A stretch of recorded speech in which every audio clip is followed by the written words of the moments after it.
Buenas noches, compañeros, buenas noches, profe. El tema que a mí me correspondió fue la medida para datos no agrupados y datos agrupados.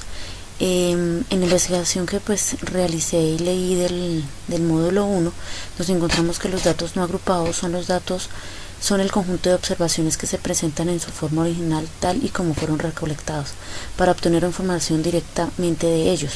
Cuando en la muestra que se ha tomado de la población o proceso que se desea analizar se tienen menos de 30 datos, estos son analizados sin necesidad de formar clases con ellos, y a esto es lo que se le llama tratamiento de datos no agrupados.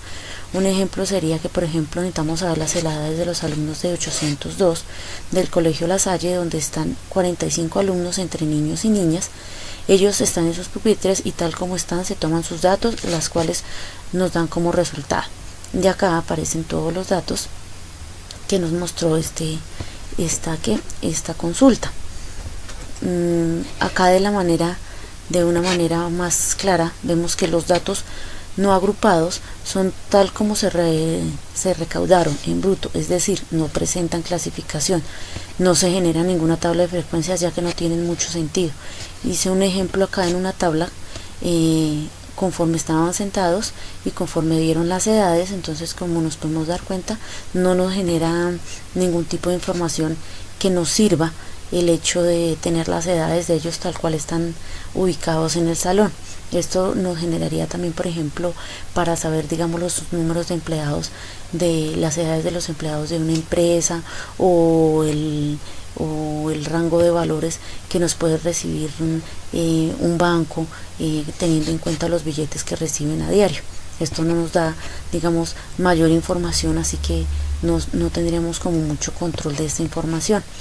Los datos agrupados son aquellos que se encuentran ordenados y clasificados cuando la muestra consta de 30 o más datos. Lo aconsejable es agrupar los datos en clases y a partir de esta determinar las características de la muestra y por consiguiente la población donde fue tomada. Ejemplo, tomamos el mismo ejemplo que ya habíamos tenido anteriormente, entonces aquí damos el rango de edades, que son 11 años, 12 años, 13 años, 14 años y 15 años, y aquí enfrente colocamos el número de alumnos que corresponden a este rango de edades. En el caso de 11 años tenemos un alumno, en el caso de 12 tenemos 10, en el caso de 13 tenemos 17, en el caso de 14 tenemos 12 y en el dato de 15 años tenemos 5. De estos datos agrupados también podríamos determinar cuántos de estos son niños y niñas. Por ejemplo, si el de 11 años es niño o niña, o de estos de 12 años que son 10, cuántos corresponderían al dato de niños o niñas. Lo mismo que en el caso de estos 17 de 13 años, estos de 14 y estos de 15. Nos da como un rango más alto para conseguir más información y tener unos datos más exactos.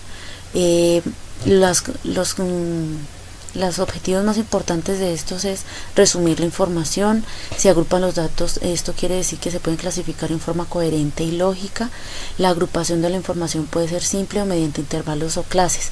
Yo hice un ejemplo acá con una torta donde nos puede dar que, por ejemplo, de 11 años los niños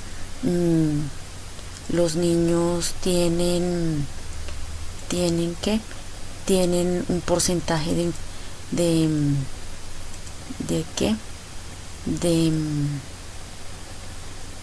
del salón. Por ejemplo, los de 12 años son un 22%, los de 11 años son otro porcentaje, estos vienen siendo un 38%, estos un 27%, y así tendríamos como un dato más exacto para saber dónde están el grupo más alto de edades, de porcentaje en el salón. Muchísimas gracias y espero cumplir con las expectativas de la actividad.